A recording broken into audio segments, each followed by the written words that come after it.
ETF index mutual funds నేర్చుకుని stock మార్కెట్లో రాణించాలనుకుంటున్నారా? వెంటనే ఈ నెంబర్కి కాల్ చేయండి.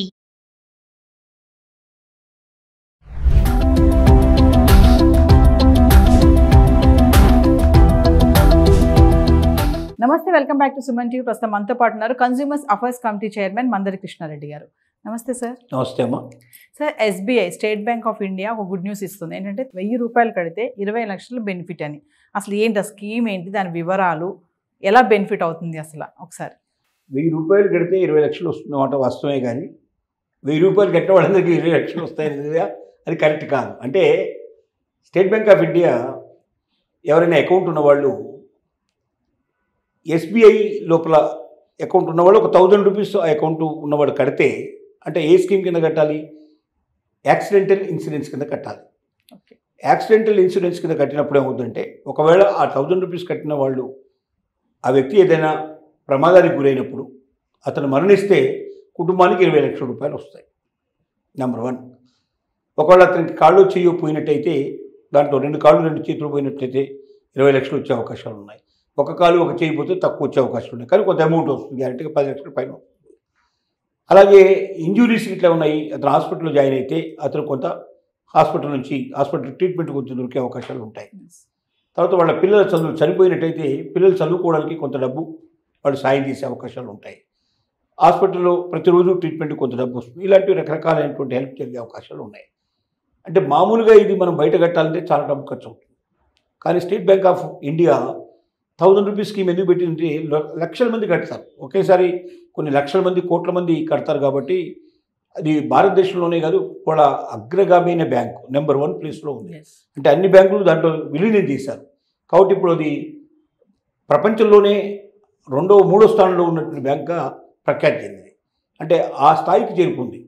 ఇంత పెద్ద బ్యాంకులో కోట్లాది మంది కస్టమర్స్ ఉంటారు కాబట్టి, ఈ కోట్లాది మంది 1000 రూపీస్ పే చేస్తారు కాబట్టి, ఇంత పెద్ద ఇన్సూరెన్స్ ఒకేసారి స్టార్ట్ అవుతుంది. కాబట్టి అక్కడ 1000 రూపీస్ కట్టినా సాధ్యం అవుతుంది, అంటే వాళ్ళు ఇవ్వగలుగుతారు. అదే వేరే దాంట్లో మనం డైరెక్ట్ వెళ్ళి కట్టాలంటే, ఈ రకంగా 20 లక్షల రూపాయలు బెనిఫిట్ కావాలంటే చాలా డబ్బులు పే చేయాల్సి వస్తుంది ఇన్సూరెన్స్ డైరెక్ట్ కడితే. కాబట్టి దీన్ని ఉపయోగించుకొని ప్రతి ఒక్క కస్టమర్ కూడా, అంటే బ్యాంకులో అకౌంట్ ఓపెన్ చేయాలంటే కూడా స్టేట్ బ్యాంక్ ఆఫ్ ఇండియాలో ఎక్కువ డబ్బు కాదు, ఎందుకంటే నేషనలైజ్ బ్యాంక్ కాబట్టి చాలా తక్కువ డబ్బుతో మనం ఓపెన్ చేసుకునే అవకాశం ఉంటుంది. దాంట్లో ఈ 1000 రూపాయలు మళ్ళీ ఈ స్కీమ్ కోసం ప్రత్యేకంగా చేరాలి. అంటే దాంట్లో అకౌంట్ లేని వాళ్ళకి ఇది సాధ్యం కాదు. స్టేట్ బ్యాంక్ ఆఫ్ ఇండియాలో అకౌంట్ ఉన్న వాళ్ళకి మాత్రమే ఈ 1000 రూపీస్ ఇన్సూరెన్స్ కోసం కట్టుకున్నట్టయితే, యాక్సిడెంటల్ ఇన్సూరెన్స్ కోసం కట్టుకున్నట్టయితే వాళ్ళ కుటుంబానికి చాలా మేలు జరిగే అవకాశం ఉంది. ఒక 1000 రూపాయలు సంవత్సరానికి ఎవ్రీ ఇయర్ 1000 రూపీస్ పే చేసుకుంటే వాళ్ళకు ఆ ఇయర్లో ఏదైనా జరిగినట్టయితే ఆటోమేటిక్గా డబ్బులు వచ్చే అవకాశాలు ఉంటాయి. ఒక కుటుంబానికి 20 లక్షలు అంటే చాలా డెఫినెట్గా పెద్ద మేలు జరిగే అవకాశం ఉంది. అకౌంట్ లేని వారికి అంటున్నారు కదా సార్, ఒకవేళ ఇప్పుడు అకౌంట్ ఓపెన్ చేసుకుంటే, అకౌంట్ ఓపెన్ చేసి దాంట్లో 1000 రూపీస్ కట్టి చేరుకోవచ్చు, జాయిన్ అవ్వచ్చు. అకౌంట్ ఓపెన్ చేయడానికి దాన్ని బట్టి ఉంటుంది. ఎస్బీఐ అకౌంట్ అయితే ఎంత, గ్రామీణ మరి వారికి కొద్దిగా 1000 రూపీస్ పైన కట్టాల్సి వస్తుంది. అంతకన్నా తక్కువ అయితే అకౌంట్స్ ఉండవు సహజంగా. 1000 రూపాయలు కట్టేసి అకౌంట్ ఓపెన్ చేసుకోవచ్చు. ఇంకొక 1000 రూపాయలు దీంట్లో చేయడానికి, ఒకసారి కదా అకౌంట్ ఓపెన్ చేసేది, మళ్ళీ ఎవ్రీ ఇయర్ 1000 రూపీస్ పే చేసుకుంటే సరిపోతుంది దీనికి.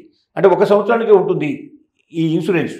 ఒక సంవత్సరం తర్వాత మళ్ళీ అయిపోతుంది, ఎక్స్పైర్ అయిపోతుంది, మళ్ళీ కట్టుకోవాలి. ఆ డేట్ లోపలే మనం పే చేసుకుంటూ పోతే కంటిన్యూ అవుతూ ఉంటుంది. ఇది 65 సంవత్సరాల లోపల ఉండే వాళ్ళకి మాత్రమే వర్తిస్తుంది. 65 సంవత్సరాల లోపు, 65 ఇయర్స్ దాటిన వాళ్ళకి ఇది వర్తించాలి. అది జాగ్రత్తగా గమనించుకొని చేసుకోవాలి. మీరు స్టార్టింగ్లో అన్నారు కదా సార్, 1000 రూపాయలు కట్టిన వాళ్ళు అందరికీ రావు అని చెప్పేసి అన్నారు. అది నాకు అర్థం కాలేదు. అంటే ఊరికే 1000 రూపాయలు కడితే 20 లక్షలు వస్తాయని కాదు. ఇది యాక్సిడెంట్కి సంబంధించిన ఇన్సూరెన్స్. ఇది యాక్సిడెంట్లో చనిపోయిన వాళ్ళకి వస్తాయి తప్ప, నేను 1000 రూపాయలు కట్టేస్తాను బ్యాంకులో నాకు 20 లక్షలు ఇచ్చేయండి అంటే అలా ఇవ్వదు అని నేను చెప్పాను. అది దానికి కారణం. బిలో 65 ఇయర్స్ అన్నారు, ఎందుకు సార్?